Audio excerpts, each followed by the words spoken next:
दिनै बहाय इ-रिक्सा सालायगिरि बिथां इ-रिक्सा गारिनि बिगोमा गासिबखौबो मोनाखैबाबो जा एसे खाथियाव दं बिथांमोनखौ लानानै जों बहाय सावरायदों आरो जों जेखिनि सावरायदों बे मेसेजखौ बे क'क्राझार जिल्लानि गासिबो खना खनला बयबो इ-रिक्सानि सालायगिरि बिथां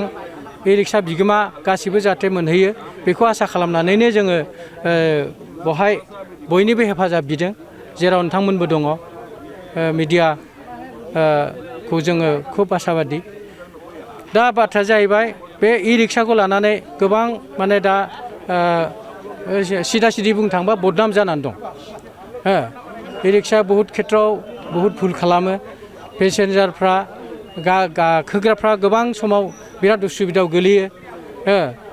ओमफ्राय गोबां बांद्राय जाबाय टाउनाव कदमथलानिफ्राय डिसि अफिससिम थाङोबा बे एसे ससे जायगायावनो आधा घन्टा टाइम लायो मानो लायो बेफोरखौ लानानै अनेक माने सावरायनाय जानानै दं दा बेखौ जों माबोरै खमायनो बेखौ लानानै जों बिराद सिरियास दा बेखौ लानानै आरो जोंना बे टट' सालायगिरि बिथांमोनहा इ-रिक्सा सालायगिरि बिथांमोनहा मा गोरोन्थि खालामो मानि थाखाय बे जागासिनो बेखौ जों खिथानोनो दिनै बेहाय जथुमदों आरोखि दा बाथ्राया जाहैबाय जोंना इ-रिक्सा सालायगिरि बिथांमोनहा माने खुब माने खोनाबाय थानाय जिथु अजद बे अजदा जाहैबाय जेरावनो बेरावनो पेसेन्जार थिखोयो जेरावनो बेयावनो पेसेन्जार एंख्लायो दा पेसेन्जारा आखाइ होनाय लोगो लोगो गारिया साइडआव लांनांगौ लांनाङानि जेबो खोथायानो गैया गेजेरावनो लाखिनानै पेसेन्जार थिखोनाय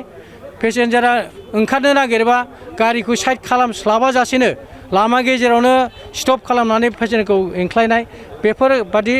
माखासे अजद जिहेतु ओंखारदों बेखौ जोङो खुब स्पस्त' भाबै बेखौ जोङो सल्भ खालामनो नागिरदों बे बेलायाव आं होननो नागिरदों जे पेसेन्जार थिखोनायनि सिगां